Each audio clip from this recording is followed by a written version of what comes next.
35 tahun yang lalu, militer Tiongkok, Tentara Pembebasan Rakyat atau PLA, bisa dibilang masih terjebak di masa lalu. Deskripsinya memang terdengar hebat, dengan mereka memiliki cadangan tank yang sangat besar, banyak jet tempur, dan bahkan rudal balistik antarbenua (ICBM) yang bisa menghancurkan sebuah kota di sisi lain dunia hanya dalam hitungan menit. Namun jika Anda mulai membaca lebih dalam, Anda akan segera menemukan bahwa kekuatan tank mereka dibangun berdasarkan desain yang berasal dari tahun 1940-an. Jet tempur itu hanyalah salinan berkualitas rendah dan ICBM-nya lambat untuk dikerahkan serta tidak akurat. Hanya mampu mengenai sebuah kota jika hulu ledak berkekuatan tinggi dipasang di ujungnya. Namun, kalau kita lihat sekarang, mereka sudah tidak seperti itu lagi. Ibaratnya, kisah ini perlu edisi kedua, dan mereka benar-benar telah membalikan semua ini. Apa yang dulunya merupakan peninggalan besar-besaran yang mengutamakan kuantitas daripada kualitas, kini telah dibentuk ulang menjadi kekuatan yang jauh lebih ramping dan jauh lebih mampu. Pesawat tempur siluman, rudal presisi, kendaraan lapis baja modern, kapal induk, drone, dan inti pasukan yang jauh lebih profesional. Memang masih ada kekurangan di sana-sini, tapi transformasi secara keseluruhan benar-benar luar biasa. Dan hari ini, kami akan membahas transformasi itu. Melihat tank, kapal, pesawat, rudal, kapal selam, drone, dan tentu saja ide-ide yang telah membawa PLA ke abad ke-21. Kesadaran itu. Sekarang ada beberapa momen yang membuat PLA tersadar dan mulai membuka mata. Kekalahan telak yang jarang disorot yang mereka alami dalam Perang Tiongkok-Vietnam 1979, krisis Selat Taiwan 1995 hingga 1996, dan pengeboman kedutaan mereka di Beograd tahun 1999. Untuk memberi Anda beberapa contoh saja, yang semuanya dengan caranya sendiri menyoroti berbagai kenyataan yang tidak nyaman. Namun semuanya tidak ada yang sebanding dengan kengerian luar biasa yang terjadi pada Perang Teluk 1991. Sekarang, singkatnya, bagi kalian yang belum tahu, saat itu Irak memiliki salah satu militer terbesar di dunia.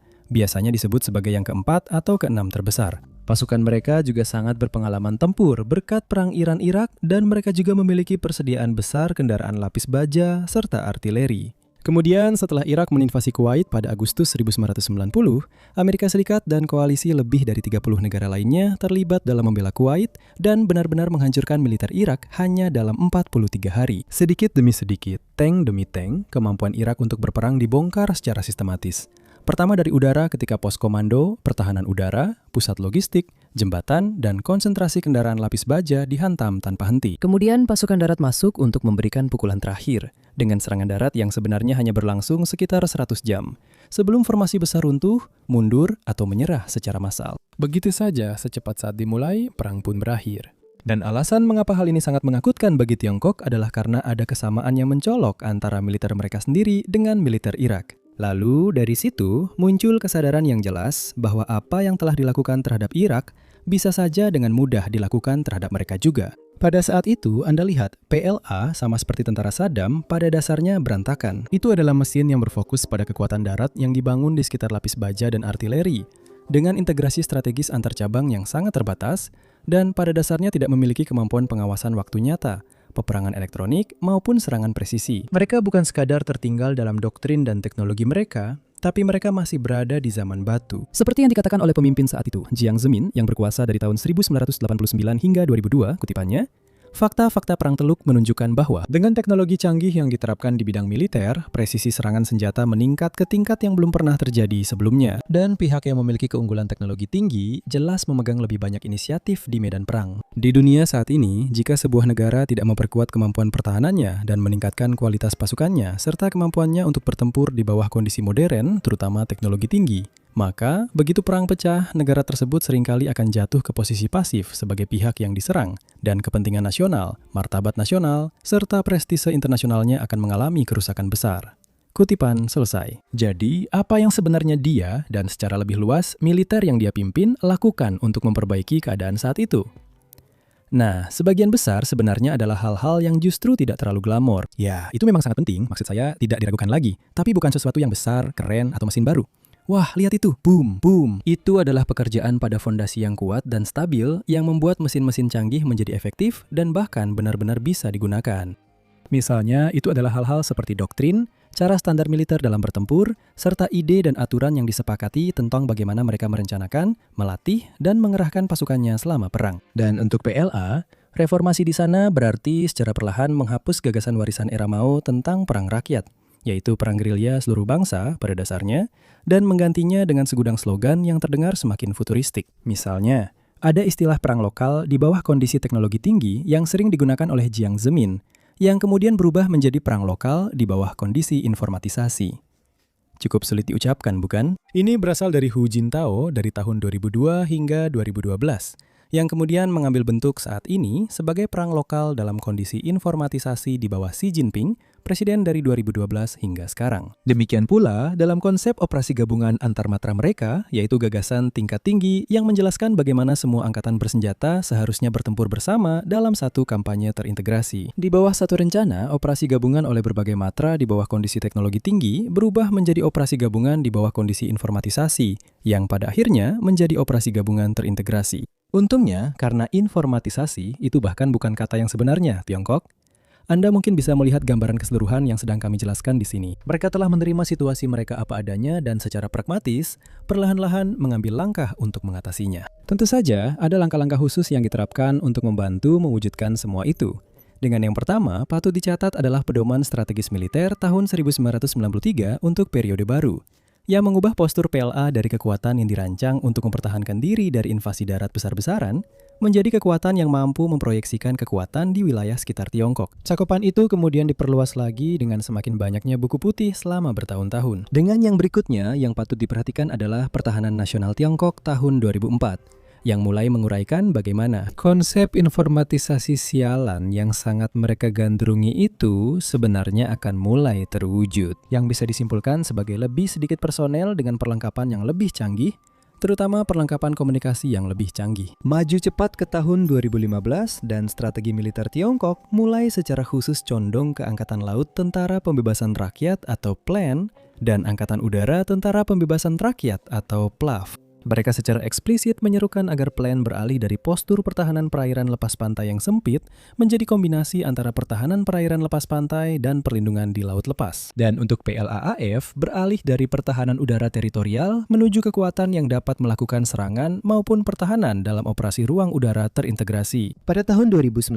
dalam Pertahanan Nasional Tiongkok di era baru, mereka membicarakan tentang penerapan pedoman strategis militer untuk era baru. Dibangun di sekitar operasi gabungan, ruang angkasa, cyber, dan pasukan dukungan strategis. Semua infrastruktur di balik layar yang Anda butuhkan untuk militer serangan presisi modern pada dasarnya. Dan tentu saja, yang mendasari semua itu, sebesar dan seambisius apapun, adalah uang. Atau lebih tepatnya, fakta bahwa Tiongkok sekarang benar-benar memiliki uang. Lihat, pada masa Mao, Tiongkok itu tidak ada dua pendapat, benar-benar sangat miskin. Dan sekarang, Tiongkok benar-benar sudah tidak miskin lagi. Berkat reformasi sosialisme dengan karakteristik Tiongkok ala Deng Xiaoping dan segala sesuatu yang terjadi setelahnya, yang paling mudah disimpulkan adalah benar-benar segalanya yang pernah dikatakan sekarang. Pertahankan Palu Arit sebagai simbol legitimasi dan hadirkan kontrak sosial baru di mana kamu secara praktis membuat rakyat lebih kaya jika mereka setuju untuk diam dan tidak mempertanyakan status quo. Dengan itu, Tiongkok telah meningkat dari PDB per kapita sebesar $320 pada tahun 1990 menjadi $13.300 pada tahun 2024 dan total PDB sebesar $18,7 triliun. Dan yang paling penting, untuk cerita kita hari ini, pertahanan juga ikut terdorong oleh lonjakan itu. Karena meskipun Beijing secara resmi mempertahankan angka sekitar 1,5 hingga 2% dari PDB, ukuran dasarnya telah tumbuh begitu cepat, sehingga pengeluaran PLA mencatat kenaikan tahunan 1 digit yang tinggi, kadang-kadang bahkan 2 digit selama bertahun-tahun. Dalam nilai real, dengan anggaran militer terakhir mereka tahun 2025, diklaim sedikit di bawah $250 miliar Amerika Serikat menurut Dewan Negara. Tapi mungkin mendekati 300 miliar jika Anda menghitung bagian-bagian yang disembunyikan di kementerian lain. Setidaknya menurut Center for Strategic and International Studies. Dan dengan semua itu sebagai konteks yang lebih luas dan gambaran besar yang mungkin kita butuhkan, sekarang kita akan masuk ke bagian yang benar-benar keren. Peralatan tempur yang dibeli Tiongkok untuk menarik militernya keluar dari masa lesu era Perang Teluk dan langsung masuk ke abad ke-21. Tank dan kendaraan lapis baja. Mari kita mulai dengan yang paling keren dari semuanya, yaitu tank, dan tentu saja kendaraan lapis baja secara umum. Pada dasarnya, setelah Perang Teluk, armada lapis baja PLA benar-benar sangat besar. Sekitar 8.000 tank tempur utama atau MBT pada tahun 1990 menurut Center for Strategic and International Studies. Namun armada tersebut didominasi oleh desain lama yang benar-benar sudah menunjukkan usianya. Contohnya Type 69 dan Type 80. Dan itu pada dasarnya merujuk kembali ke Type 59 yang sebenarnya adalah T-54A Soviet yang kemudian dibuat oleh Tiongkok dengan kualitas buruk dan meninggalkan setengah dari bagian bagusnya. Hal-hal dasar seperti stabilizer meriam utama T-54A asli, lampu sorot inframerah, dan perlengkapan tempur malamnya. Meskipun Type 59 versi selanjutnya memang sedikit diperbaiki. Dan ceritanya sama juga untuk kendaraan infanteri mekanis mereka. Mereka memang punya kendaraan pengangkut personel lapis baja atau APC, tapi kualitasnya di bawah standar kalau mau dibilang halus. Tipe 63 misalnya, pada dasarnya adalah buatan khusus Tiongkok. Mengadopsi ide dasar dari Soviet BTR-50 berlapis baja tipis, amfibi, muat untuk 10 tentara, dan hanya itu saja. Sedangkan untuk kendaraan tempur infanteri atau IFV, APC yang dilengkapi dengan senjata yang layak, pada dasarnya mereka sama sekali tidak punya itu. Namun, itu sudah berubah pada tahun 1992 dengan diperkenalkannya Type 86 tiruan dari BMP-1. Tapi kita masih membicarakan mesin yang sangat sederhana di sini, dengan lapisan baja yang sangat tipis, daya tembak yang lumayan, dan sistem komunikasi kuno yang benar-benar jadul. Tapi setidaknya ada ruang untuk 8 prajurit di belakang, dan keunggulan mobilitas karena bisa bergerak di air. Sebenarnya ini memang penyederhanaan yang berlebihan, saya akui, tapi anggap saja seperti ini untuk mendapatkan gambaran dasarnya. Pada saat Beijing mulai mengoperasikan Temugrid BMP-1, Moskwa sudah lebih dulu mengoperasikan BMP-3 yang seperti namanya, sudah 2 generasi lebih maju dengan berbagai penyempurnaan dan peningkatan.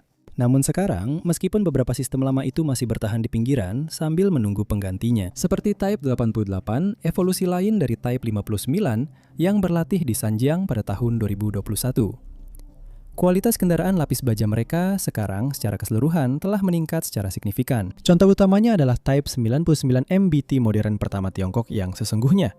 Dan sebuah mesin yang dibangun berdasarkan semua hal yang jelas-jelas menjadi keharusan dalam sebuah tank setelah operasi badai gurun. Melihat lebih dulu, menembak lebih dulu, mengenai sasaran lebih dulu, siang atau malam, sambil bergerak dan melakukan semua itu sebagai bagian dari sistem gabungan persenjataan yang lebih luas. Mengenai bagaimana semua itu bisa dicapai, konon itu berkat adanya fitur seperti teropong termal dengan pengukur jarak laser, ditambah fungsi pelacak otomatis di dalam tank yang sangat berguna. Sebuah teropong panorama 360 derajat siang dan malam yang independen untuk komandan, sehingga komandan bisa mengincar target berikutnya sementara penembak melakukan tugasnya pada target lain. Sistem kendali tembak lengkap yang mencakup hal-hal seperti komputer balistik digital, sensor angin, sistem referensi moncong, selongsong laras termal, dan semua perlengkapannya. Dengan kata lain, meriam laras halus 125 mm yang distabilkan 2 sumbu, ke atas dan ke samping, serta diberi makan oleh autoloader karusel juga memungkinkan kru 3 orang yang efisien untuk mengoperasikan semuanya. Informasi dan komunikasi di dalam kendaraan dilakukan dengan baik.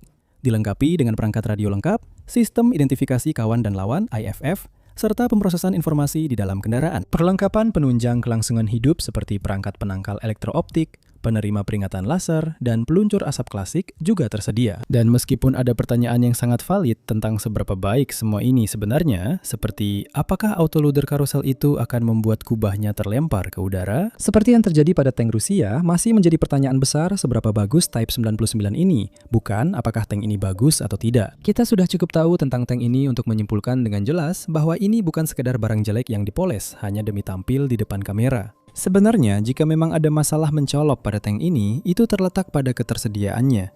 Saat ini, tidak ada angka resmi yang tersedia mengenai jumlah tank ini yang sedang digunakan, dan percayalah, kami sudah menghabiskan waktu lebih lama dari seharusnya untuk mencari informasinya. Namun, sebuah makalah strategis tahun 2024 dari Arab Center for Research and Policy Studies menyimpulkan bahwa saat itu mereka memiliki sekitar 1.100 unit. Type 99 terbagi antara tipe normal yang baru saja kami jelaskan kepada Anda, dan tipe yang masih sangat baru dalam layanan bahkan hingga sekarang, yaitu 99A. Dan itu merupakan bagian dari total kekuatan MBT yang diyakini berada di kisaran 5.500-an. Dan dari situ langsung rem mendadak, karena itu mengubah segalanya secara drastis. Membuat Type 99 bukanlah Abrams versi Tiongkok. Bukan hanya MBT yang bagus dan menjadi standar di militernya, tapi benar-benar ujung tombak yang hebat. Tersedia dalam jumlah yang cukup banyak ya, tapi bukan standar utamanya. Justru inilah Type 96 yang benar-benar menjadi tulang punggung PLA. Desain yang lebih murah dan sedikit lebih tua ini tetap membawa meriam 125 mm lapisan komposit, dan kemudian juga armor reaktif eksplosif, stabilisasi tembakan, serta mesin yang jauh lebih baik dibandingkan seri tiruan T-54 lama. Saya suka versi Temu. Diperkirakan mereka memiliki sekitar 2.500 unit Type 96 dari semua varian. Sisanya dari kekuatan MBT adalah seri temu yang sudah disebutkan tadi, yang akhirnya dipindahkan ke unit pelatihan atau garnison terpencil, di mana orang asing dengan kamera mereka yang bisa merusak narasi jarang berkeliaran. Dan ini menimbulkan masalah karena dari situ kamu mungkin cenderung berasumsi bahwa ceritanya seperti itu. Mereka sedang berusaha menjadikan Type 99 sebagai MBT utama secara perlahan tapi pasti. Dan setelah mereka menyingkirkan semua yang lama dan jelek, mereka akan mulai menyingkirkan Type 96 dan terus berlanjut sampai, ya senangnya, Type 99 ada di mana-mana. Tentu saja itu asumsi yang masuk akal, tapi masalahnya adalah kita memang tidak tahu apa yang mereka rencanakan dalam hal ini. Karena pesan yang keluar dari Republik Rakyat cukup campur aduk. Sebagai contoh, Xinhua, sebuah kantor berita milik negara, membuat liputan besar pada tahun 2014 menyebut Type 99 sebagai tank tempur utama baru tentara Tiongkok dan kartu truf Pranggara Tiongkok. Namun pada tahun yang sama, China Daily berbahasa Inggris yang juga milik negara dengan yakin memberitahu pembacanya bahwa militer Tiongkok kemungkinan akan menggunakan tank Type 96B sebagai andalan armada tanknya, menggantikan sebagian besar model lamanya. Dan kemudian, untuk membuat semuanya semakin membingungkan, lihatlah ini, Type 100 singkatnya. Ini adalah yang terbaru dan paling canggih. Diperkenalkan pada Parade Hari Kemenangan 2025, tank ini disebut oleh media Tiongkok sebagai tank tempur utama generasi keempat. Dengan kubah yang sepenuhnya tanpa awak, meriam utama 105 mm radar canggih, sistem pelindungan aktif hard kill, dan bahkan bantuan realitas tertambah untuk kru. Ditambah beberapa kata kunci tentang AI dan pertempuran terkoordinasi yang sangat cerdas.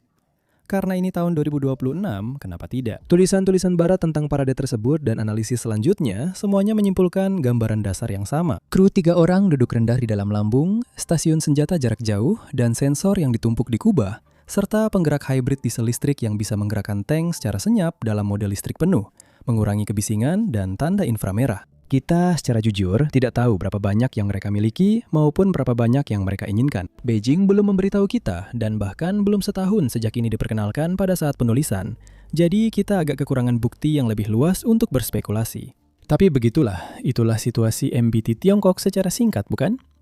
Mereka punya banyak sekali hal yang tampaknya sangat baik, tapi tidak ada kejelasan soal detailnya. Untungnya, situasi kendaraan lapis baja non-MBT mereka lebih jelas. Tank ringan tipe 15 misalnya, yang mulai digunakan pada akhir 2018 adalah tank yang dibuat dengan mempertimbangkan fakta bahwa setengah wilayah Tiongkok adalah pegunungan besar. Ringan dengan bobot sekitar 30 hingga 35 ton, pergerakan yang baik berkat bobot ringan dan mesin 1000 tenaga kuda, meriam modern 150 mm yang terhubung dengan autoloader, serta optik yang cukup baik. Dan berjalan bersamanya, sekarang ada berbagai kendaraan infanteri yang sebenarnya cukup layak. Tipe 04 misalnya adalah IFV terbaik saat ini. Diperkenalkan pada tahun 1999, kendaraan ini akhirnya memberikan infanteri mekanis Tiongkok kendaraan setara BMP-3 modern dan semacam Bradley, sasis beroda rantai dan amfibi dengan kubah. 2 orang yang dipasangi meriam 100 mm dan kombinasi kanon otomatis 30 mm. Ruang untuk satu regu di bagian belakang, dan yang terpenting, setidaknya sistem kendali tembak, termal, dan radio yang lumayan modern, sehingga benar-benar dapat menjaga kesadaran situasi yang baik. Sementara itu, tipe 08 adalah jawaban PLA terhadap keluarga kendaraan 8x8 barat seperti Striker atau Boxer, mulai digunakan sekitar tahun 2008. Ini adalah sasis roda modular yang hadir dalam berbagai varian seperti biasanya, IFV dengan kubah meriam 30 mm, APC biasa, pos komando, kendaraan pengintai, dan sebagainya. Yang tak kalah penting, kendaraan ini juga amfibi, jadi bisa menyeberangi sungai dan perairan dangkal di pesisir tanpa masalah. Ini memang tidak mewah, tapi diam-diam kendaraan ini membawa sebagian besar infanteri ringan dan menengah Tiongkok keluar dari truk-truk tua dan masuk ke kendaraan yang benar-benar bisa mengikuti tank di jalan dan jalur, serta mampu bertahan dari tembakan ringan musuh. Dan berbicara tentang kendaraan amfibi, perhatikan yang berikut ini. Type 05 dikembangkan khusus untuk Korps Marinir Angkatan Laut Tentara Pembebasan Rakyat. Semua nama itu digabungkan jadi satu, ya kan, Tiongkok?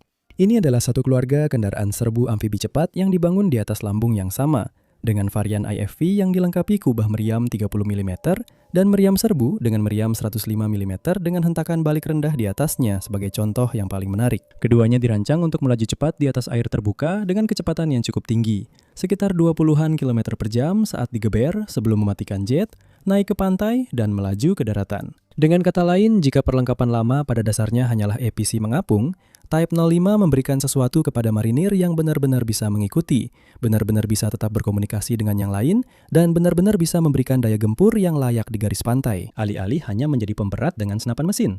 Dan kita bisa terus membahasnya, maksud saya, sungguh, Tiongkok telah memperkenalkan banyak kendaraan sejak Perang Teluk, tapi Anda paham maksudnya. Mereka telah beralih dari tiruan T-54 yang agak buruk dan kloningan BMP-1 yang lusuh menjadi armada berlapis kendaraan berat, ringan, beroda, dan lapis baja amfibi yang, pada level terbaiknya, benar-benar layak masuk dalam jajaran modern. Tentu saja, masih ada beberapa perlengkapan lama yang bertahan di pinggiran, tapi secara umum tidak bisa disangkal bahwa kendaraan lapis baja Tiongkok telah berkembang sangat pesat.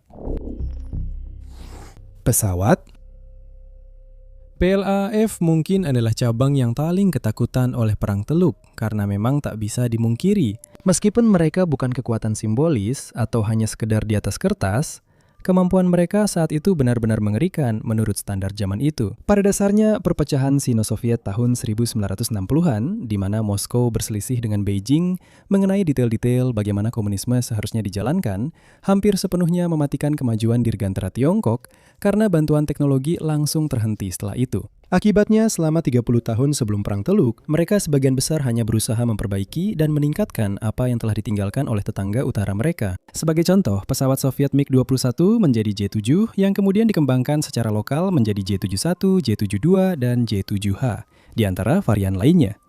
Hal yang sama juga terjadi pada tank, kebetulan. Itulah sebabnya hampir semua kendaraan adalah turunan atau pengembangan dari Type 59, sementara Soviet terus melanjutkan ke T-62, lalu T-72, kemudian T-80, dan seterusnya. Namun, ada beberapa upaya untuk mandiri di bidang dirgantara. Untuk kembali ke topik utama, J-8 misalnya, semacam Super MiG-21 jika kita sederhanakan, membutuhkan waktu 11 tahun hingga akhirnya masuk dinas setelah uji terbang pertamanya.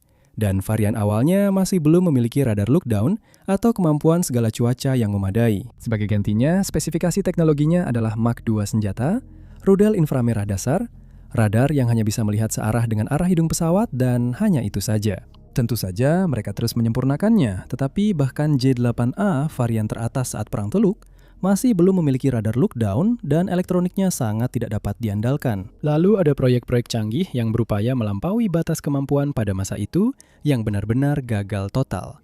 Contohnya adalah J-9.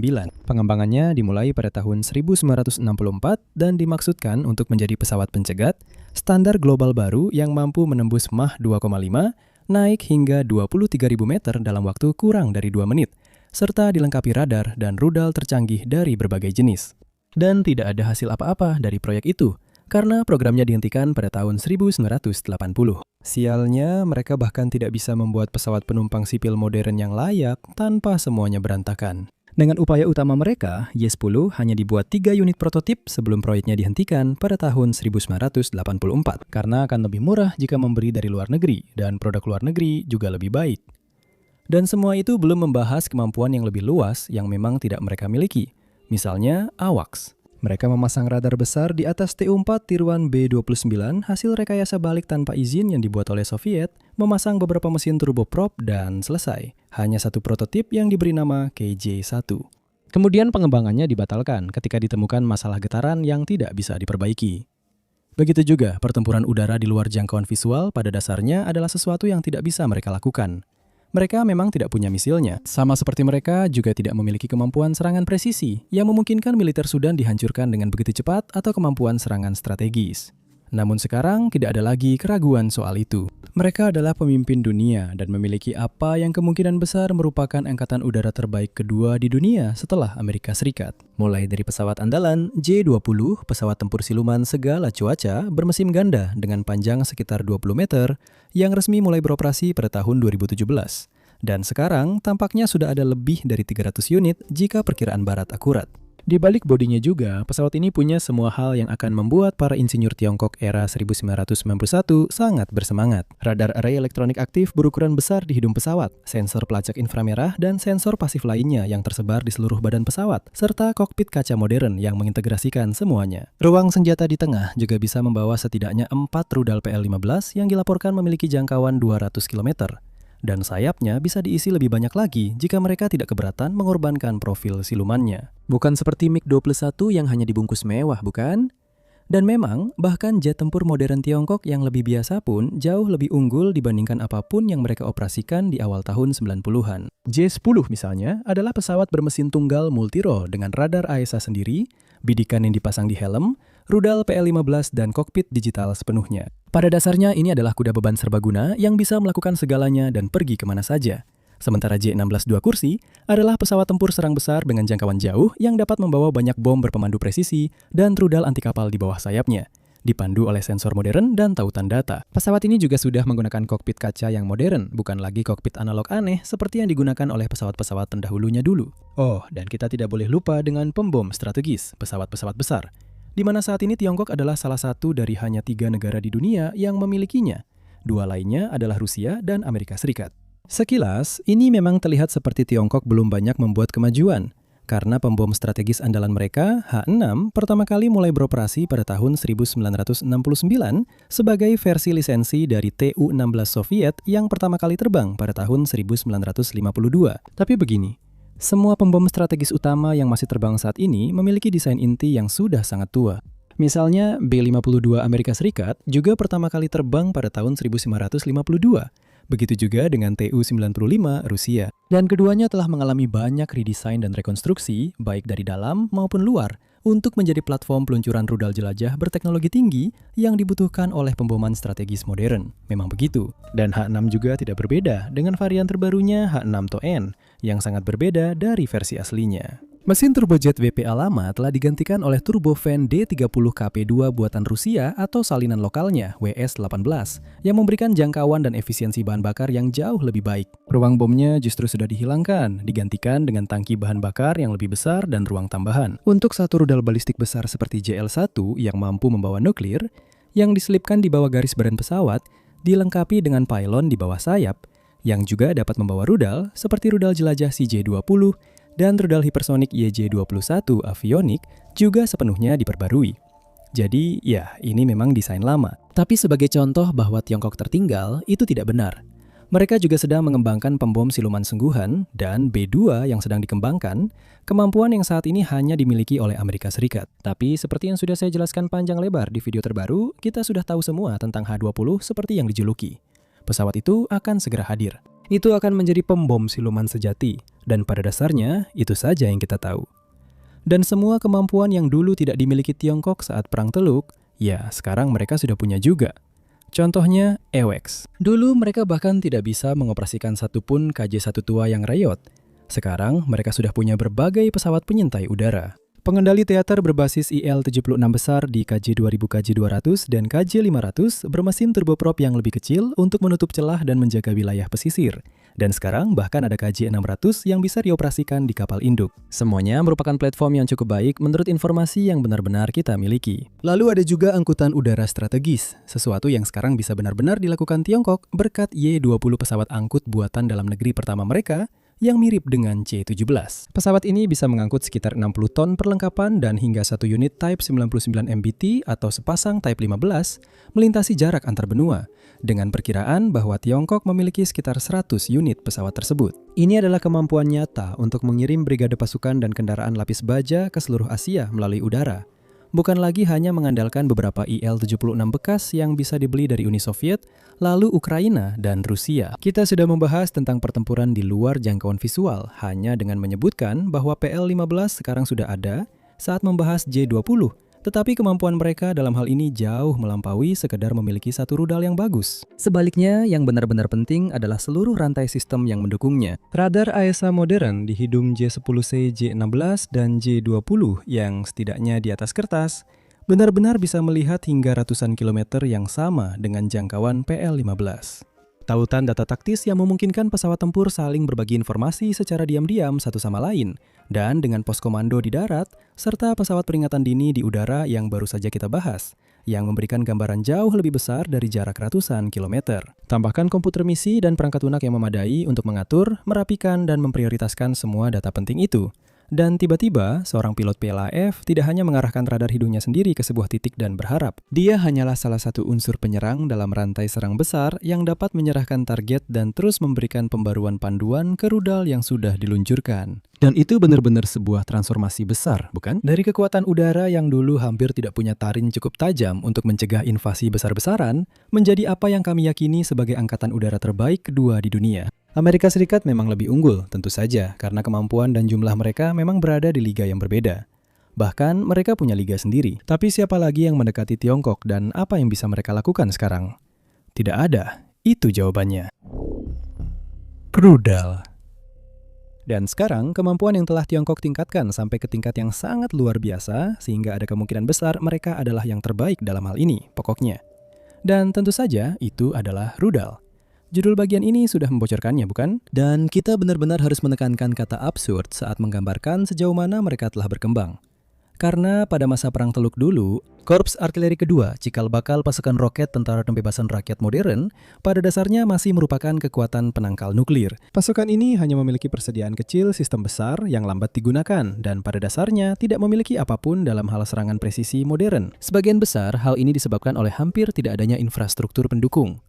Karena sistem rudal yang efektif bukan hanya bagian yang meledak saja. Ini juga tentang satelit, sensor, tautan data, dan sistem komando yang memungkinkan Anda menemukan target, memasukkan koordinat, serta terus memperbaruinya seiring perkembangan situasi di lapangan. Dan kemudian, akhirnya, memandu amunisi itu ke sasaran akhirnya.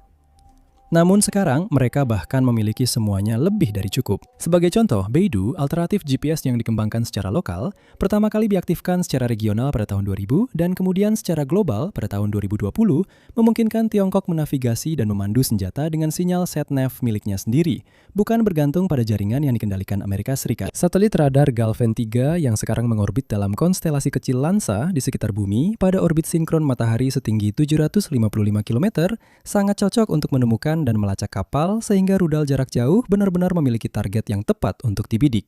Lalu ada konstelasi GN1, armada pencitraan komersial yang sangat besar namun juga sangat berfungsi ganda. Ideal untuk memberikan para perencana Tiongkok pandangan tajam dan sering diperbarui tentang kapal, pelabuhan, dan pangkalan udara untuk mendukung penargetan rudal mereka. Dan terakhir, situs radar besar lintas cakrawala di sepanjang pantai daratan utama yang menggunakan gelombang langit dan gelombang permukaan untuk mendeteksi dan melacak kapal besar serta pesawat ribuan kilometer ke arah Samudra Pasifik. Dan kemudian meneruskan hasil deteksi umum mereka ke tingkat yang lebih tinggi untuk disempurnakan oleh satelit dan sensor lainnya. Jadi, singkatnya, mereka sudah memiliki semua infrastruktur di balik layar yang dibutuhkan untuk benar-benar menggunakan semua rudal baru mereka yang canggih itu. Dan jika Anda penasaran, kecuali beberapa negara besar seperti Amerika Serikat, sangat sedikit negara yang memiliki sistem lengkap seperti ini dalam skala besar dan benar-benar terintegrasi menjadi satu rantai serangan yang siap digunakan. Dan mengenai rudal-rudal baru yang canggih itu sendiri, kami punya dua kata untuk Anda. Hypersonic. Sebenarnya saya rasa itu satu kata, George yang menulis episode ini. Maksudnya Mach 5 ke atas. Sebagai referensi, kecepatan suara di permukaan laut karena kecepatannya bervariasi tergantung pada ketinggian. Untuk alasan yang sebenarnya tidak perlu kita khawatirkan. Saat ini kecepatannya adalah 1.235 km per jam atau 6.175 km per jam untuk Mach 5 penuh. Dan itu secara sederhana adalah kecepatan yang sangat tidak masuk akal. Kira-kira 6-7 kali lebih cepat daripada pesawat penumpang sipil biasa. Dan kita tidak hanya membicarakan sesuatu yang hanya ada di atas kertas saja. Ini benar-benar ada. Meskipun kamu tidak pernah benar-benar melihatnya, percayalah bro, misil ini nyata. Tidak. Ini adalah kemampuan nyata yang sudah digunakan. Sebagai contoh, perhatikan DF-17, sebuah rudal balistik jarak 1.800 hingga 2.500 km yang dapat dipindahkan lewat jalan dan membawa kendaraan luncur hipersonik di atasnya. Pertama kali diperkenalkan secara publik pada tahun 2019, diyakini bahwa rudal ini memiliki kecepatan pendekatan akhir lebih dari Mach 5. YJ-21 adalah rudal balistik anti kapal untuk angkatan laut, biasanya diluncurkan dari kapal perusak tipe 55. Rudal ini diperkenalkan pada tahun 2022. Diyakini memiliki jangkauan sekitar 1.000 hingga 1.500 km dan kecepatan sekitar Mach 6 ke atas. Pada dasarnya, ini adalah pembunuh kapal induk. Inilah yang akan diarahkan Beijing ke kapal induk NATO jika mereka mencoba mengambil Taiwan dengan cara kekerasan. DF-27 adalah rudal hipersonik yang lebih besar dan memiliki jangkauan lebih jauh, yang secara kasar mirip dengan rudal balistik antarbenua konvensional atau ICBM, tetapi dengan opsi meluncur hipersonik saat kembali ke bumi. Rudal ini berpotensi sudah digunakan pada saat penulisan ini, menurut laporan tahunan Departemen Pertahanan Amerika Serikat tahun 2024 kepada Kongres tentang perkembangan militer dan keamanan yang melibatkan Republik Rakyat Tiongkok. Nama laporannya memang panjang, tapi Beijing sendiri belum mengonfirmasi hal ini. Mengenai DF-27 juga, Beijing belum secara jelas menyatakan seberapa cepat rudal ini. Setidaknya sejauh yang bisa kami temukan. Namun, diskusi berbahasa Tiongkok tentang rudal ini hampir selalu mengulang angka-angka yang sama persis mengenai kemampuannya. Mencapai jarak 2.100 km dalam pengujian, setara dengan kecepatan Mach 8,5 atau sekitar Mach 9. Serta secara eksplisit menyebutkan bahwa kecepatan pendekatan akhirnya ke target adalah Mach 10.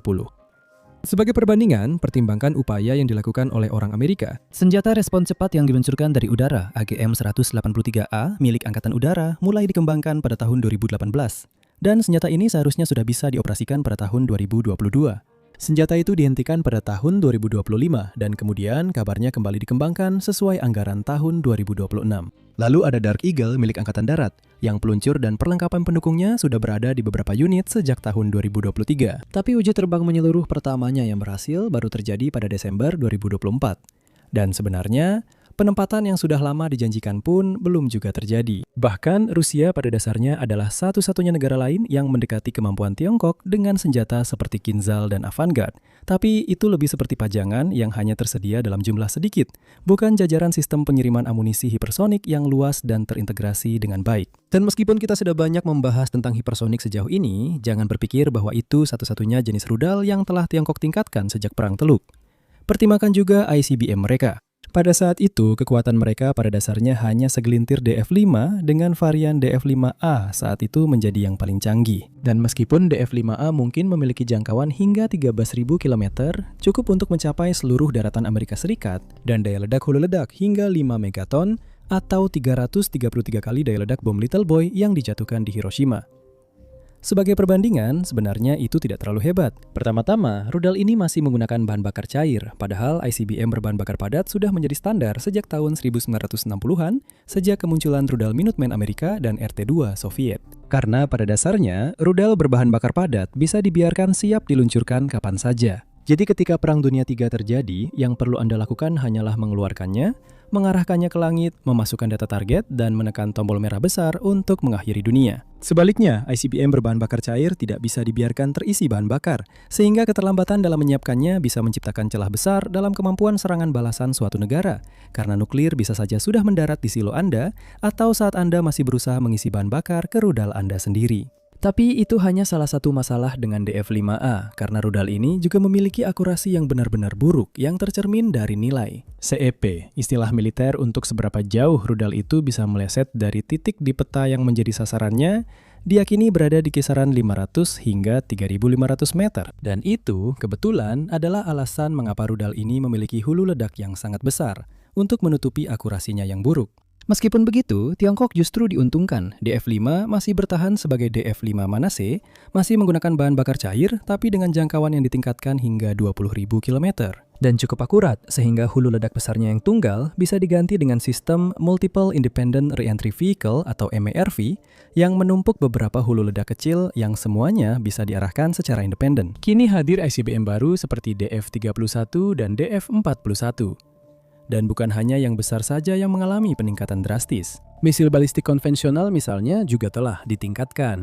Pada saat itu, DF-11 dan DF-15 adalah yang paling canggih, di mana DF-11 mulai digunakan pada tahun 1992 dan DF-15 mulai digunakan pada Agustus 1991. Dan dengan kedua misil itu, kita berbicara tentang jangkauan 300 km dan CEP 600 meter untuk DF-11 serta 300 meter untuk DF-15. Sekarang ada misil seperti DF-26. Itu telah mengalami peningkatan dalam hal-hal yang bisa kita ukur, dengan jangkauan hingga 4.000 km dan CEP yang hanya disebut tinggi, berkat teknologinya yang masih baru karena baru diperkenalkan secara publik pada tahun 2015. Tapi itu juga mengalami peningkatan dalam kualitas yang lebih abstrak, seperti memiliki wahana masuk kembali yang dapat bermanuver sehingga lebih sulit dicegat, alih-alih badan masuk kembali balistik sederhana dari pendahulunya. Dan katakan apapun yang kamu mau tentang kemungkinan besar, suatu hari nanti mereka akan ditembakkan ke salah satu dari kita, kamu harus mengakui kehebatan Beijing. Semua itu adalah perubahan yang luar biasa, bukan? Seperti yang kami katakan, kami sangat yakin bahwa saat ini mereka adalah pemimpin dunia dalam hal rudal. Tidak ada siapapun di dunia ini yang bisa mendekati upaya seperti ini, terutama jika kita memperhitungkan teknologi hipersonik. Kapal selam. Sekarang, setelah membahas bidang yang telah dikuasai oleh Tiongkok, kita mendapati diri kita membahas bidang di mana mereka sebenarnya masih memiliki banyak pekerjaan yang harus dilakukan. Kapal selam. Pada saat Perang Teluk, Tiongkok sebenarnya memiliki kekuatan kapal selam yang cukup besar, tetapi tentu saja itu hanya terlihat besar sekilas karena mereka memang memiliki 63 kapal selam aktif, tetapi sebagian besar dari jumlah itu terdiri dari ini. Kapal selam serang tipe 033 salinan dari kelas Soviet Proyek 633 yang menggunakan tenaga diesel, sederhana, dan awalnya berasal dari tahun 1957. Kasar, maksudnya kasar, bukan diawaki. Tentu saja, kapal itu memang kasar dan sederhana. Tapi setidaknya, kapal ini benar-benar mampu beroperasi sepenuhnya di bawah permukaan laut, berkat desain yang diambil dari Nazi tipe 21. Mereka juga memiliki tipe 35 ini, versi yang ditingkatkan dari tipe 33. Pada dasarnya, kapal ini meninggalkan tata letak poros ganda proyek 633 lama untuk penggerak poros tunggal yang lebih kuat, lebih cepat, dan yang terpenting, lebih senyap. Dan jika Anda berpikir itu terdengar cukup bagus untuk kapal selam tahun 90-an, mari kita hentikan pemikiran itu di sini dan jelaskan bahwa sebenarnya tidak.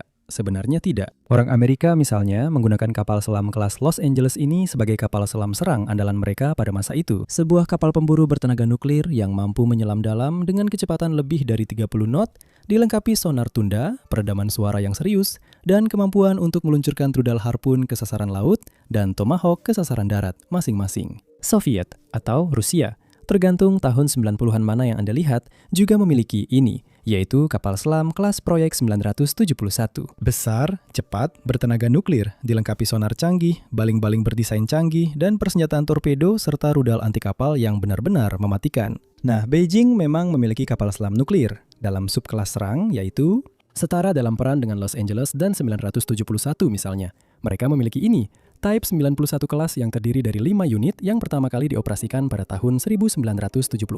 Masalahnya, mereka agak buruk.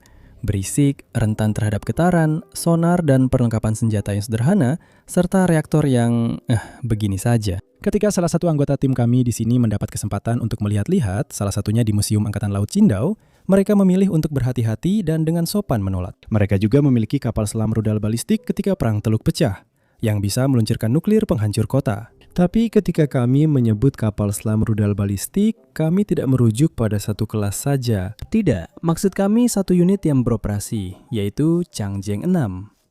Dan itu saja.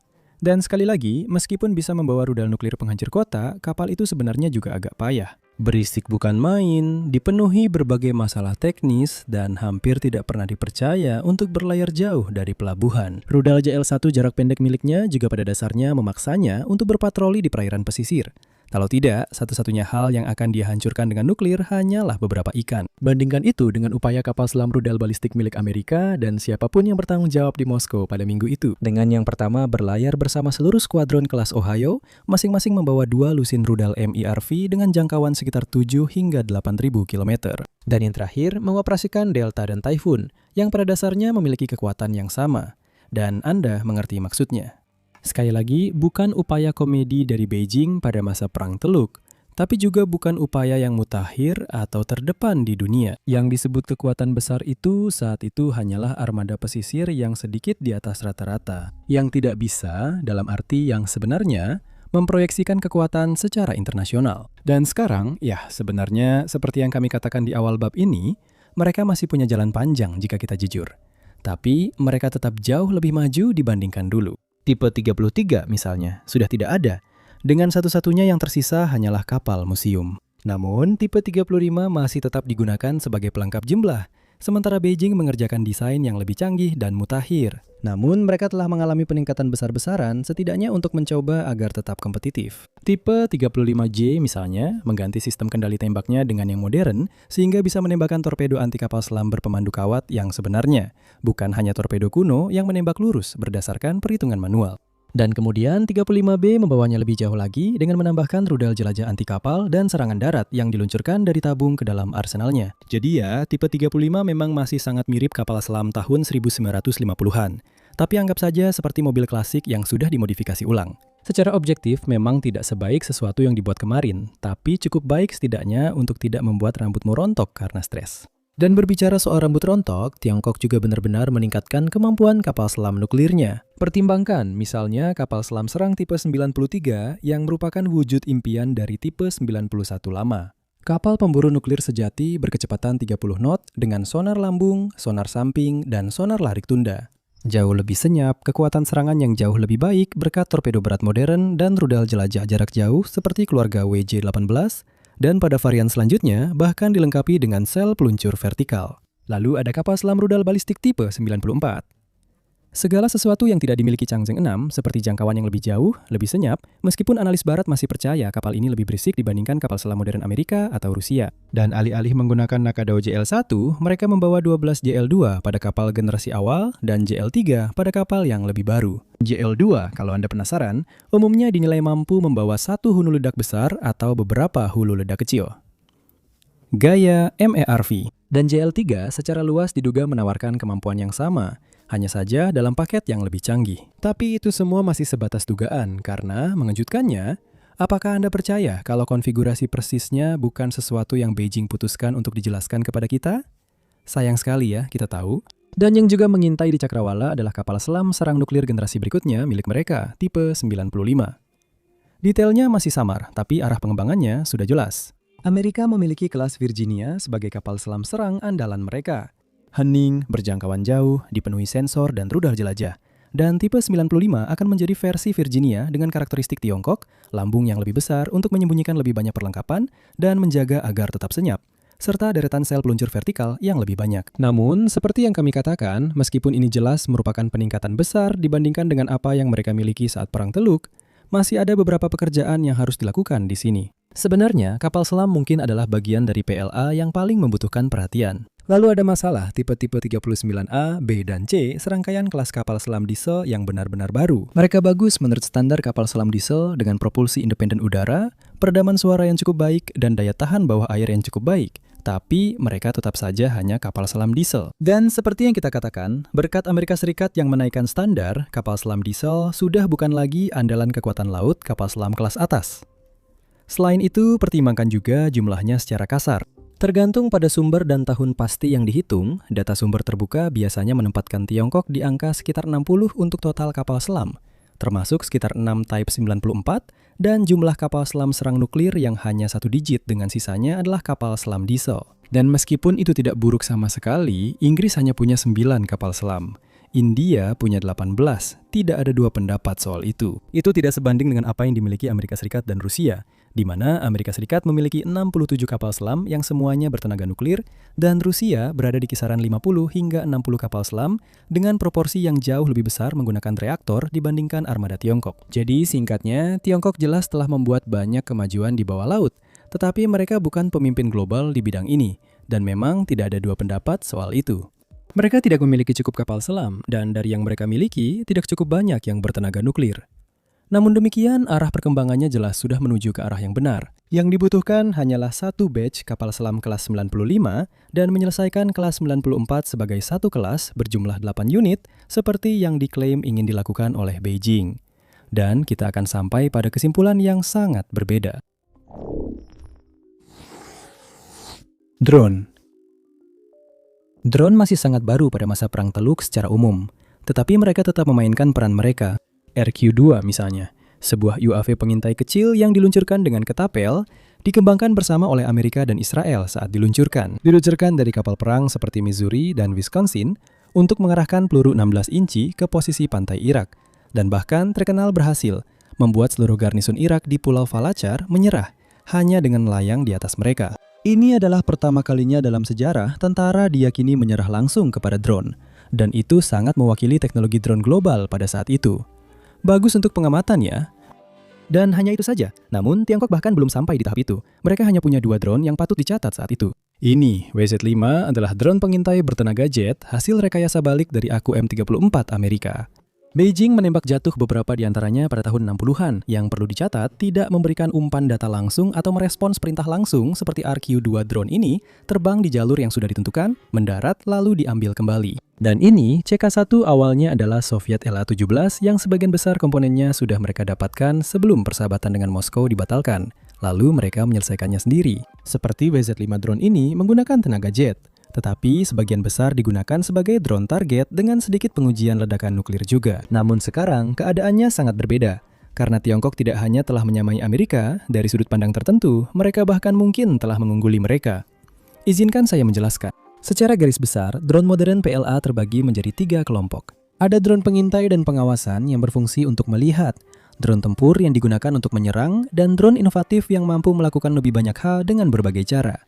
Kelompok pertama diisi oleh drone seperti WZ-7, yaitu drone pengintai kelas berat yang mampu terbang di ketinggian tinggi, sekitar 18.000 meter. Dengan desain sayap gabungan yang aneh, namun menurut banyak pihak cukup efektif sehingga memberikan daya tahan yang lumayan. Biasanya diyakini mampu terbang sekitar 10 jam tergantung pada profil penerbangannya. Drone ini telah digunakan oleh Angkatan Udara Tentara Pembebasan Rakyat sejak tahun 2018 menurut perkiraan kami. Dengan badan pesawat yang tertangkap oleh citra satelit di Tibet, Hainan, dan juga di sekitar wilayah perbatasan Korea Utara. Drone ini juga memiliki varian angkatan laut sejak tahun 2023 yang biasanya terlihat di wilayah timur negara itu dan Laut Cina Selatan, khususnya di sekitar wilayah Taiwan. Dan tugas utamanya, selain hanya sekedar penyintaian, adalah mengumpulkan data radar dan transmisi elektronik di area yang luas, mengirimkan data penargetan kembali ke rudal jarak jauh, dan tentu saja mengambil foto serta video. Cukup jauh lebih maju dibandingkan WZ-5 yang lama, bukan? Bergeser sedikit, namun masih dalam kategori yang sama, kamu akan menemukan BZK-005, pesawat tanpa awak tipe MALE, Mata Medium Altitude Long Endurance, yang menjadi andalan. Pesawat ini dilengkapi dengan tonjolan antena satelit di punggungnya dan turret elektrooptik di bagian bawah, yang pertama kali diperkenalkan di Zhuhai pada tahun 2006, dan sekarang biasanya terlihat di pos-pos seperti Pulau Wudi di Laut Cina Selatan. Performa pesawat ini juga berada di kelas menengah. Terbang di ketinggian sekitar 8.000 meter dengan daya tahan lebih dari 30 jam, sambil diam-diam mengirimkan gambar langsung tentang siapa yang berlayar atau terbang di mana. Dan ada juga TB001 yang memiliki profil umum yang sama. Tapi kemudian kita sampai pada yang bertugas menyerang. Di sini yang paling penting adalah Sri Winglung dan Rainbow, jawaban Tiongkok terhadap drone Predator dan Reaper milik Amerika Serikat. Ini adalah peralatan yang dapat diandalkan, tidak memecahkan rekor atau menjadi pelopor, tetapi hadir, mengambil gambar yang cukup baik, meledakkan sesuatu dengan cara yang cukup efisien, sehingga tidak membuat pembayar pajak Tiongkok tersinggung, lalu pergi. Winglong 2 misalnya, adalah drone turboprop dengan bentang sayap 20 meter, 6 hardpoint, daya tahan lebih dari 30 jam, dan kemampuan membawa rudal berpemandu AR-1 dan AR-2, serta bom presisi kecil. Anda bisa melihat maksud kami, ini cukup biasa saja. Pada dasarnya ini hanyalah drone Predator dengan nama lain. CH-4 dari seri Rainbow juga seperti itu, hanya saja sedikit lebih besar. Pada dasarnya ini adalah Reaper dengan nama lain. Hingga 345 kg persenjataan pada 6 pylon, daya tahan 30-40 jam saat berperan sebagai pengintai murni, dan kemampuan menembakkan rudal dari ketinggian 5.000 meter jauh di atas jangkauan sebagian besar pertahanan udara ringan. Bahkan bentuknya pun mirip dengan Reaper, kecuali tidak adanya penstabil vertikal dan saluran udaranya yang diputar 180 derajat. Yang digunakan untuk menyerang bahkan lebih kecil lagi, seperti CH-901, sebuah amunisi berkeliaran kecil seberat 9 kg, yaitu sebuah drone kamikaze yang bisa dilemparkan oleh satu prajurit dari tabung peluncur, terbang sejauh 10-15 km, lalu menukik langsung ke sasaran dan menghancurkan kendaraan ringan atau posisi musuh yang berlindung berkat hulu ledak kecil seberat 3,5 kg.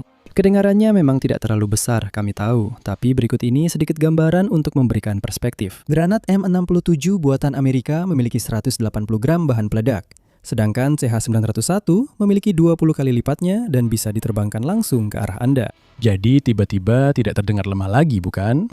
Dan ada juga fakta bahwa mereka bisa diluncurkan dari rak turret yang memuat lebih dari 40 unit dalam satu gelombang besar, khusus untuk menyerbu seluruh area yang diperebutkan.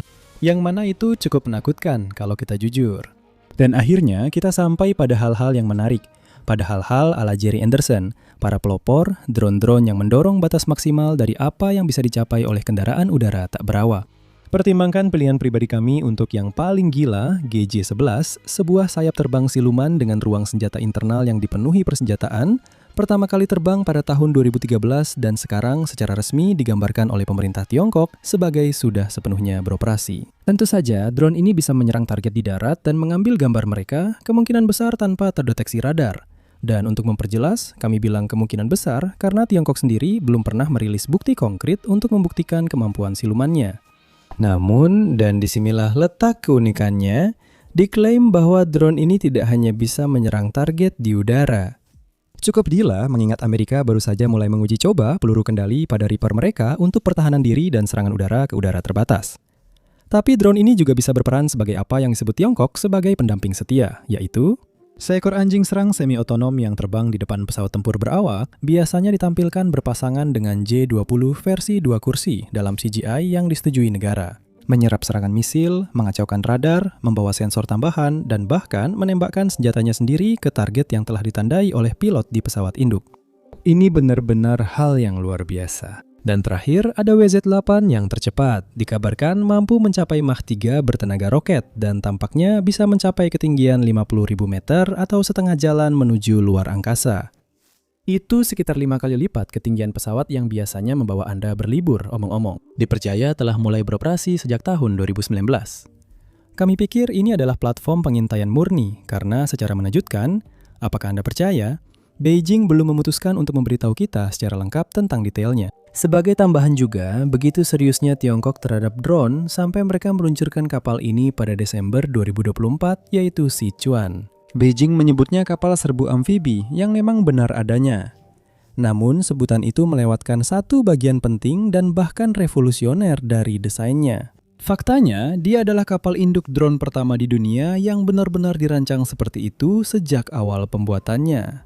Dia belum resmi dioperasikan saat tulisan ini dibuat, masih dalam tahap uji coba di laut. Namun media pemerintah Tiongkok sangat jelas menggambarkan kemampuan akhirnya, dengan salah satu tulisan Xinhua dengan tenang mencatat bahwa kapal ini dirancang untuk membawa puluhan helikopter dan drone di hanggar dan di geladaknya. Dan fitur utamanya adalah pelontar elektromagnetik dan alat penahan, yang secara khusus dirancang untuk pesawat tak berawak bersayap tetap. Seperti yang juga disampaikan oleh Global Times dalam liputannya tentang peluncuran Sichuan, kapal ini adalah yang pertama di dunia dari jenisnya. Sebuah kapal serbu hibrida dan kapal induk drone yang pelontarnya memungkinkan untuk meluncurkan dan menangkap segala sesuatu, mulai dari drone serang siluman besar hingga UAV pengintai jarak jauh. Memberikan kemampuan kepada Angkatan Laut untuk meluncurkan kawanan drone tempur dan pengintai dari satu lambung kapal dan membawanya kembali ke kapal seperti kapal induk, bukan memperlakukannya sebagai pelengkap yang dipasang pada kapal serbu helikopter tradisional. Dan Sichuan juga berperan sebagai titik penting untuk hal terakhir yang ingin kami bahas di bab ini, yaitu bagaimana upaya drone dari negara lain dibandingkan. Karena kami benar-benar ingin menekankan seberapa baik Tiongkok dalam hal ini. Karena ya, negara lain juga memiliki kapal drone, seperti Anadolu milik Turki misalnya. Dan kapal itu sebenarnya lebih dulu daripada Sichuan. Kapal itu awalnya adalah kapal serbu amfibi bergaya Juan Carlos I yang oleh Ankara direncanakan akan digunakan untuk menerbangkan F-35B. Lalu Presiden Erdogan melakukan hal yang kontroversial dengan membeli beberapa S-400 Rusia. Dan Washington mengeluarkan Turki dari program F-35. Dan tiba-tiba, Anadolu tidak punya jet sama sekali. Untungnya, Turki juga kebetulan memiliki industri drone yang sangat bagus. Jadi, keputusan berisiko pun diambil. Seluruh fokusnya lalu dialihkan ke Bayraktar TB3 dan Kazalma bertenaga jet, sehingga penerbangan tanpa awak menjadi sorotan utamanya. Hasilnya, ketika Anadolu akhirnya diresmikan pada tahun 2023, Ankara dengan senang hati menyebutnya sebagai kapal induk drone khusus pertama di dunia. Dan memang benar, tetapi Sichuan tetap menjadi yang pertama yang sengaja dibangun untuk drone sejak awal. Ada juga Shahid Madavi dan Shahid Fahman Bagheri dari Iran, jika mereka sudah ditenggelamkan pada saat publikasi ini. Kapal kontainer yang diubah menjadi kapal induk drone dalam beberapa tahun terakhir, dan memang hanya itu saja di seluruh dunia untuk kapal induk drone. Jadi ya, Tiongkok cukup unggul di sini. Memang benar, mereka unggul dengan semua drone mereka, karena jangan lupa, selama Perang Teluk, upaya mereka dipimpin oleh dua model pengintai asing kuno hasil rekayasa balik. Kapal induk. Kita benar-benar telah menyimpan yang terbaik untuk terakhir di sini. Karena jika ada satu hal yang benar-benar diubah oleh Tiongkok setelah Perang Teluk, bahkan mungkin lebih dari misil atau drone mereka, adalah kapal induk mereka. Kenapa? Karena saat Saddam masih berkuasa, Tiongkok sama sekali tidak memiliki kapal induk, bahkan satu pun tidak. Dan mereka juga belum pernah memilikinya sebelumnya. Hal-hal seperti itu hanya dimiliki oleh negara-negara besar, kekuatan global sejati.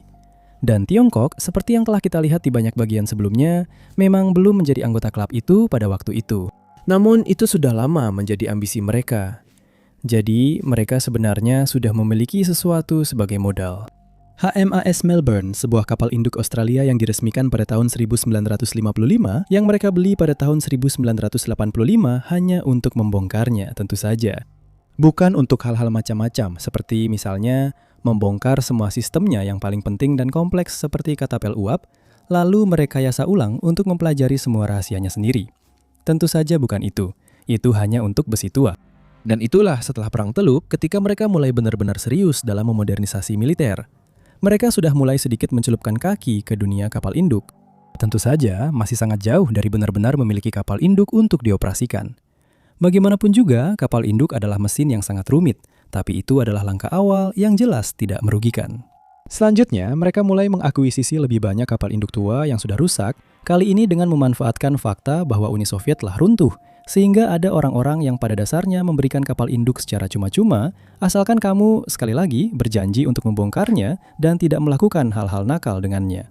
Minsk adalah yang pertama, sebuah kapal induk kelas Kiev tua yang dinonaktifkan oleh Rusia yang baru merdeka pada tahun 1993, dan kemudian dijual untuk besi tua pada tahun 1995. Lalu ada Kiev, kapal utama dari kelas yang sama, juga dinonaktifkan pada tahun 1993, tetapi dijual pada tahun 1996. Dan akhirnya ada Variak, kapal kelas Kuznetsov yang diluncurkan pada tahun 1988, tetapi pembangunannya ditinggalkan pada saat baru 68% selesai karena runtuhnya Uni Soviet. Akhirnya kapal itu sampai ke Tiongkok pada tahun 2002. Saat ini, Beijing masih belum pernah secara sengaja mengakui tipu muslihat mereka pada waktu itu. Namun kadang-kadang hal itu terungkap juga, seperti kutipan kecil dari sebuah artikel tahun 2011 yang ditulis, diedit, ditinjau, disensor, dan dirilis oleh Administrasi Negara untuk Sains, Teknologi, dan Industri. Kutipan: pada tahun 1980-an, Tiongkok membongkar kapal induk Angkatan Laut Australia yang sudah pensiun, HMAS Melbourne, dan dengan melakukan itu, mereka memperoleh pengetahuan dasar tentang konstruksi kapal induk. Dan kalimat kecil itu telah diperiksa oleh banyak pasang mata yang berbeda sebelum dipublikasikan. Dan masing-masing berasal dari orang yang benar-benar paham situasinya. Jadi benar, mereka mengumpulkan kapal induk untuk direkayasa balik. Dan saya membayangkan beberapa orang di Tiongkok kena masalah besar karenanya. Dan meskipun kami ingin sekali menceritakan lebih banyak tentang kisah mereka, karena setiap kisah penuh dengan lika-liku aneh, kejadian gila, dan kesepakatan licik, kami hanya punya waktu untuk fokus pada satu hari ini, yaitu Variak. Dia memberikan sebuah peluang bagi Beijing, kesempatan untuk menerapkan semua yang telah mereka pelajari, bukan dengan prospek yang agak menakutkan membangun kapal induk baru dari awal, tetapi dengan hanya menyelesaikan pekerjaan setengah jadi milik orang lain. Saat itu, dia sudah 68% selesai, dan memang itulah yang mereka lakukan. Dan Liao Ning, seperti yang sekarang dikenal, resmi masuk dinas di Angkatan Laut Tentara Pembebasan Rakyat atau PLAN pada tanggal 25 September 2012. Dan Anda harus mengakui pencapaian Tiongkok di sini. Dia memang bukan kapal induk sepergaya Nimitz, tetapi hasil kerja mereka sangat layak. Saat Liao Ning berlayar ke laut sebagai kapal kelas Kuznetsov yang telah dimodernisasi sepenuhnya dengan kemampuan lepas landas pendek namun tetap menggunakan sistem penangkapan. Kapal pemulihan dengan tanjakan ski besar di haluan untuk lepas landas, sistem penahan untuk pendaratan, dan pada dasarnya seluruh sistem tempur buatan Tiongkok di dalamnya. Dia tetap menggunakan turbin uap konvensional daripada memilih sesuatu yang eksotis atau nuklir. Dan dalam konfigurasi biasa, dia membawa 24 J1510 Z18 dan 2 Z9 di dalamnya. Jadi, kamu mengerti maksud kami. Bukan sesuatu yang mengubah dunia, bukan juga terobosan besar, tapi kapal induk sungguhan yang fungsional dan modern. Jadi tetap saja, ini adalah hal yang sangat besar, karena tidak banyak negara yang bahkan memilikinya. Ini menjadi semakin penting juga ketika kamu mempertimbangkan bahwa dia adalah kapal kembaran dari Laksamana Kuznetsov. Bagi kalian yang belum tahu, singkat ceritanya adalah Rusia yang merdeka mempertahankannya dengan seadanya sampai tahun 2017. Dan sejak itu, kapal tersebut hanya berlabuh dengan tanggal kembali beroperasi yang terus-menerus ditunda. Tapi bagaimana dengan Tiongkok? Apa yang harus mereka lakukan sekarang setelah mereka membuktikan bahwa mereka bisa membuat kapal induk selama masih ada roda bantu? Tentu saja membuat satu tanpa roda bantu. Lalu hadirlah Shandong yang diresmikan pada tahun 2019. Dia memiliki beberapa sedikit penyempurnaan di beberapa bagian, tapi dia sebenarnya hanyalah Liao Ning lain. Hanya saja kali ini sepenuhnya dibuat oleh Tiongkok. Udah, Karena sekarang mereka yakin bisa membangun dan mengoperasikan kapal induk. Apakah mereka A, tetap konservatif, memproduksi lebih banyak Liaoning dan Shandong yang sudah terbukti bagus? Atau B, apakah mereka terus mendorong batas? Membuat yang lebih besar, lebih banyak, bahkan berani kita katakan sebuah super carrier. Pada akhirnya, yang tentu saja melegakan para YouTuber yang haus sensasi di seluruh dunia, mereka memilih opsi B. Tapi mereka tidak bertindak bodoh soal ini. Dalam hal kapal induk, mereka baru saja mulai berjalan, sedangkan kapal induk super itu ibarat lari cepat habis-habisan. Jadi daripada mengambil risiko jatuh tersungkur, mereka memilih untuk mulai berlari kecil dengan membangun kapal induk yang hampir super, yaitu Fujian. Dan apa yang membuatnya hampir super? Nah, dia adalah kapal induk Tiongkok pertama yang sepenuhnya menggunakan katapel. Melbourne pasti akan bangga, dan dia menggunakan dek datar, bukan metode lepas landas lewat tanjakan seperti kakak-kakaknya yang lebih tua. Yang berarti dia bisa meluncurkan pesawat dengan muatan penuh. Selain itu, karena bobotnya sekitar 80.000 ton, dia juga bisa membawa jauh lebih banyak pesawat dibandingkan kakak-kakaknya. Dengan sumber Tiongkok biasanya menyebutkan sekitar 60 hingga 65 pesawat.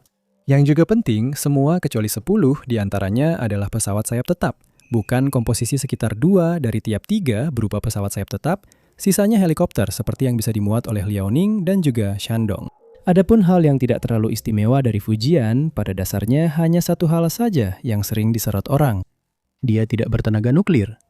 Tapi jangan khawatir, karena seperti yang kami katakan, Tiongkok sedang berusaha masuk ke klub kapal induk super, secara perlahan dan hati-hati. Dan kapal berikutnya, yang belum diberi nama Type 004, tampaknya akan menjadi kapal itu. Bertenaga nuklir, bobot 120.000 ton, ruang untuk hingga 100 pesawat, dan sebanyak 5 katapel individual, sesuai dengan angka-angka yang biasanya disebutkan. Dan itu bagaimanapun juga adalah kapal induk super.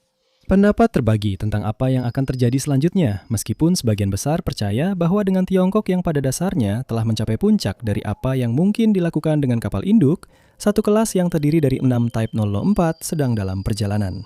Dan orang Tiongkok sendiri, ya mereka seperti biasa bersikap samar tentang hal itu. Namun baik itu dari media milik negara maupun dari pemerintah sendiri, ada satu benang merah dalam semua komentar mereka tentang hal ini.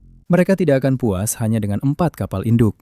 Jadi, secara keseluruhan, ini sukses besar, bukan? Mengingat bahwa 40 tahun yang lalu, satu-satunya pengalaman mereka dengan kapal induk hanyalah membongkarnya untuk dijadikan besi tua, konon katanya. Dan kami rasa itu saja untuk hari ini. Videonya panjang juga ya. Tentu saja masih banyak hal lain yang bisa kita bicarakan dan memang ada beberapa bagian lain yang akhirnya kami sisihkan dari episode ini. Namun untuk memberikan gambaran umum tentang arah perkembangan secara keseluruhan, lengkap dengan naik turunnya, apa yang kami tunjukkan hari ini sudah lebih dari cukup. Dan yang telah kita lihat adalah bahwa arah umumnya adalah perbaikan, bukan stagnasi atau kemunduran, dan bahwa skala peningkatan secara keseluruhan benar-benar luar biasa. Di dalamnya, beberapa bidang tertentu benar-benar telah menjadi yang terdepan di dunia. Misil dan drone misalnya. Sementara bidang lain telah ditingkatkan ke standar yang cukup baik untuk bersaing dengan negara-negara besar, seperti tank dan penerbangan berawak, bisa kita katakan. Dan yang lainnya, meskipun masih kurang dalam beberapa hal, tetap menunjukkan pertumbuhan yang mengesankan, seperti kapal selam misalnya. Secara keseluruhan, sekarang tidak ada satupun aspek dari PLA yang bisa kita katakan benar-benar ketinggalan zaman atau sangat diabaikan. Dan itu tidak buruk, bukan? Ketika 35 tahun yang lalu, PLA hanya cukup baik untuk meyakinkan Margaret Thatcher bahwa mencoba mempertahankan Hong Kong dengan paksa adalah ide yang konyol, dan jenderalnya menghabiskan perang Teluk dengan menghafal cara mengatakan, "Saya menyerah" dalam bahasa Amerika. Bukan berarti tidak ada masalah, selain beberapa perlengkapan yang masih perlu diperbaiki. Karena ya memang masih ada, dan salah satunya adalah kenyataan bahwa tidak ada seorang pun di PLA yang pernah benar-benar menembakkan senjata dalam pertempuran. Itu berarti ada seluruh divisi pasukan yang harus menerima kenyataan bahwa, ya, ada manusia di dalam bidikan senjata itu. Berhenti berlama-lama dan habisi mereka sebelum mereka menghabisimu. Ada seluruh divisi pasukan yang hanya belajar menggunakan semua perlengkapan canggih mereka dalam tekanan terkontrol saat latihan, dan belum siap menghadapi tekanan yang mustahil untuk direka ulang dalam pertempuran nyata. Ada seluruh divisi pasukan yang belum pernah harus tetap tenang saat berada di bawah tembakan, tubuh mereka berlumuran potongan tubuh rekan-rekannya. Sebenarnya hampir tidak ada yang punya pengalaman tempur. Zhang Youxia, Yu Zhenli, dan Wang Haijiang. Mereka hampir satu-satunya perwira senior yang kita tahu pernah bertempur, semuanya di Perang Tiongkok-Vietnam tahun 1979.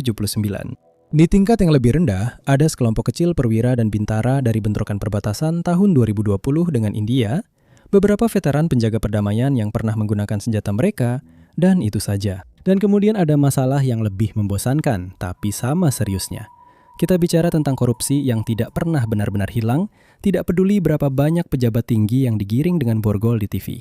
Budaya komando yang masih cenderung pada pengelolaan mikro dari atas ke bawah dan kepatuhan politik, dengan para perwira yang lebih takut membuat partai kesal daripada kehilangan peluang taktis. Sistem logistik yang tampak hebat saat memindahkan perlengkapan di dalam Tiongkok sendiri, tetapi menjadi hambatan nyata begitu kita bicara tentang menopang operasi besar dan kompleks dalam operasi amfibi atau jauh ke Samudra Hindia dan seterusnya. Namun tetap saja betapa luar biasanya transformasi secara keseluruhan. Dan seperti yang telah kita lihat sepanjang episode ini dengan hal-hal seperti MBT tipe 100 dan kapal induk tipe 004, tampaknya mereka sama sekali tidak berencana untuk mengendurkan upaya mereka dalam waktu dekat. Terima kasih telah menonton.